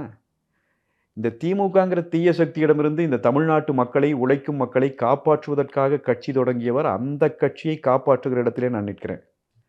ஏங்கிட்ட இந்த சில்லறை விளையாட்டு விளையாடாதேங்கிறத சொன்னாங்க சட்டமன்றத்தில். தொட்டான். இனி ஒருக்கா உள்ளே வந்தால் முதலமைச்சராக தான் வருவேன்ட்டு போனாங்க. வந்தாங்க. யார் தொட்டாரோ அவருடைய இறுதி சுவாசம் இருக்கிற வரைக்கும் முதலமைச்சர் பதவி தொட்டு பார்க்க முடியல. முதலமைச்சராக இல்லாத போதே தான் மரணித்து போக வேண்டிய நிலை வந்தது. கடைசியில் எங்கள் தலைவரிடம் வந்து தான் அவரை அடக்கம் செய்வதற்கே அவர்கள் வேண்டி நிற்க வேண்டிய நிலையை வரலாறு கொண்டு போய் நிறுத்தியது. இப்பொழுது நான் சொல்லுகிறேன், திரௌபதியினுடைய சபதம் எப்படி அந்த கௌரவர்களை அழித்து அதன் பிறகு முடிந்ததோ, எப்படி அவள் அந்த இரத்தத்தை எடுத்து பாவி துச்சாதனன் சென்னீர் அந்த பால் துரியோதனன் ஆக்கை ரத்தம் மேவி இரண்டும் கலந்து குழல் மீதி நீட்பூசி நறுநெய் குளித்தே சீவி குழல் முடிப்பேன் யான். அந்த சபதத்தை அவள் எப்படி நிறைவேற்றினாலோ அதை போல புரட்சித் தலைவி அம்மா அவர்களினுடைய சபதம் நிறைவேற்றப்பட வேண்டும் என்றால் கருணாநிதி அவர்களினுடைய குடும்பம் தமிழ்நாடு அரசியலிலே இருந்து அப்புறப்படுத்தப்பட வேண்டும். அது அதிமுக தொண்டனுக்கு இப்போ கிடைச்சிருக்க வாய்ப்பு. இந்த 26 இதுக்கான களத்தை அதிமுக அமைக்கும். புரட்சி தமிழர் எடப்பாடியார் அமைப்பார். இந்த திராவிட முன்னேற்றக் கழகம் இந்த தமிழ்நாட்டை சீரழிக்கிறது என்பதை உணர்ந்திருக்கிற அத்தனை சக்திகளும் அவரோடு தோள் கொடுப்பார்கள், ஒன்றாக நிற்பார்கள். இந்த படை திமுகவினுடைய இறுதி வரலாற்றை எழுதி முடிக்கும். நீங்கள் பார்த்துக்கோங்க, இதுதான் திமுகவின் வரலாற்றில் கடைசி ஆட்சி காலம். உதயநிதி முதலமைச்சராக விரும்பினால் இன்னும் ஓராண்டுக்குள் ஆகிக்கொள்வது நல்லது. ரொம்ப பிரில்லியண்ட்டாக பேசுனீங்க கல்யாண்.